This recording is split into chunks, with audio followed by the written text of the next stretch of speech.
महाशिवरात्रि भारतीयों का एक प्रमुख त्योहार है। यह भगवान शिव का प्रमुख पर्व है।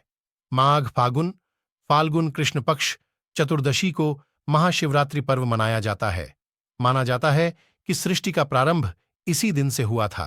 पौराणिक कथाओं के अनुसार इस दिन सृष्टि का आरंभ अग्निलिंग, जो महादेव का विशालकाय स्वरूप है, के उदय से हुआ।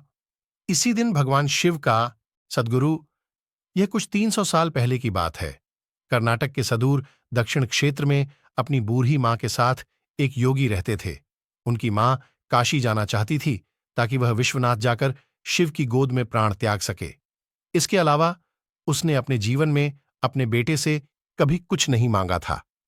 उसने कहा, मुझे काशी ले चलो, मैं बूढ़ी हो रही हूं, मैं वहीं जाके मरना चाहती हूं।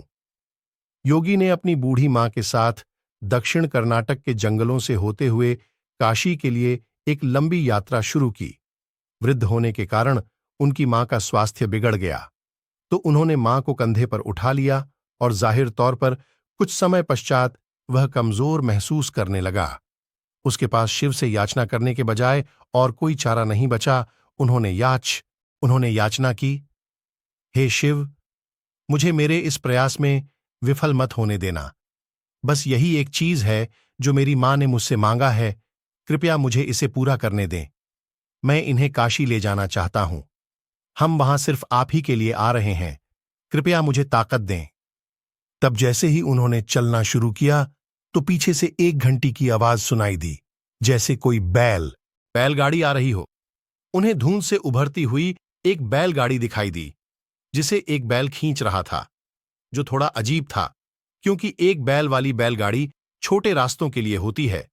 जब सफर लंबा और जंगली इलाके से होते हुए हो तो हमेशा 2 बैल ही गाड़ी को खींचते हैं, पर जब आप थके हों तो ऐसी बारीकियों को किसे परवाह। गाड़ी नजदीक आई, पर वे चालक को देख पाए, क्योंकि चालक लबादे में था और बाहर धुंध भी थी। मेरी मां बीमार है, क्या हम आपकी खाली गाड़ी में यात्रा कर सकते हैं? उन्होंने कहा। अंदर बैठे व्यक्ति ने सिर हिला के हां कहा। वे दोनों गाड़ी में बैठ गए और बैलगाड़ी आगे चलने लगी। कुछ समय बाद योगी का ध्यान इस ओर गया कि जंगली रास्ता होने के बावजूद भी बैलगाड़ी बहुत आसानी से आगे। उन्होंने नीचे देखा और पाया कि पहिए घूम नहीं रहे हैं, वे रुके हुए थे, पर गाड़ी आगे बरैच रही थी। तब उन्होंने बैल की तरफ देखा और पाया कि बैल बैठा हुआ था, पर बैलगाड़ी चल रही थी। तब उन्होंने चालक की ओर देखा और पाया कि वहां सिर्फ लबादा ही था। उसने अपनी मां की ओर देखा। मां ने कहा, अरे पागल, हम पहुंच गए, अब कहीं और जाने की जरूरत नहीं है, यही वो जगह है, अब मुझे जाने दो।